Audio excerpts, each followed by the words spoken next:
so amazing. I'm really kind of bummed, I gotta say, this is probably the last time in my life I get to be on stage for a rock concert. And it's hard to let that go. It's hard. But it's been such an amazing experience to get to work with Justin and sit back there and listen to all of this every other night or so. It's been fantastic. So I'm just really glad you all could hear that, because it's amazing stuff. And now, I picked some questions that you guys had filled out before the show, and hopefully I picked the right ones, and they will answer your burning questions about Breaking Dawn. Although I threw in one from the host, because yay, there was a host question.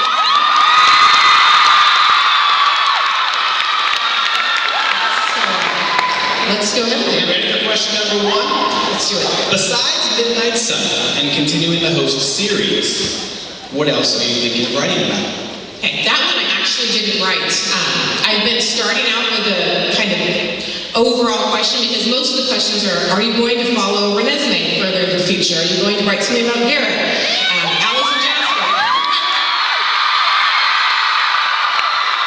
So it's good to start out with what my plans are as of right now. And first of all, obviously, I need to work on Midnight Sun and get that.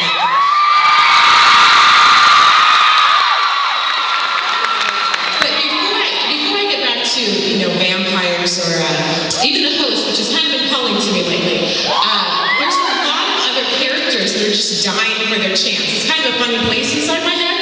There's a lot of people there, and they're always jockeying for time. So there's a couple of stories I'm really excited about right now. So I think the next thing will probably be a ghost story. And then Our second question comes from Lindsay. It says, you said that Twilight originally had a more defined ending. What would that be? That was a good question. Originally, when Twilight was just going to be one book, and I wasn't really thinking about sequels, Bella and Edward actually got engaged at the end of Twilight, and sort of were headed off into their happily ever after. And then I kept writing epilogues, very long epilogues. And I realized, gosh, I'm not ready to be done with these characters, but where do I go from here? And that's why I wrote the original sequel for that I called Forever Dawn back then, immediately after Twilight, because it sort of ended where Eclipse had ended. And then I thought, there's a lot of time that we skipped over here. Bella's senior year, there's so much that I just sort of said, and with one thing and another, we got to the wedding.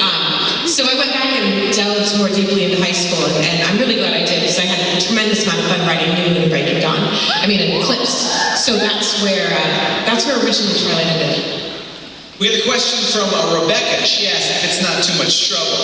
Could you please explain all the symbolism for the Twilight series covers? Okay, this one I get a lot, so let's go through it. All right, first we have Twilight, which is about the idea of choice. You have an offer in that cover. Are you going to bite into this apple? Apples have a lot of history, so there's a pretty good chance that thing's poisoned, just going off the mythology. So that made a really interesting idea, because is Bella going to find out about this other world, or is she happy the way she is? Of course, we know what she chose. Then we have New Moon, a very lovely ruffled tulip that actually has no meaning at all. This was before I got to veto covers I didn't like, and so that was just somebody at the company thought that was a really cool color scheme. And I was like, okay, well, whatever. So then we had Eclipse, which I did get to have a lot to say. And this is sort of a visible example of what happens when you try and break away from your old life and you don't do it in a clean cut. It gets messy. There are strings you can't break. Bella trying to break away from her life, it got pretty messy for a while there. So this was my visual representation of that. And then we have Breaking Dawn, which I did have a veto on. So this was exactly what I wanted, and I was really happy with the way it turned out. There are two reasons for this cover. In one sense, it is the cover for the entire series, because we have Bella starting out as the weakest player on the board, and then she progresses to when she becomes the most powerful player, and she's really the one that affects the ending of the story. So this was about Bella's progression. Also, in specific for Breaking Dawn, I knew that the end was going to be a mental game, and what game represents a mental game more so I wanted to foreshadow the end, but that is why the covers are the way they are.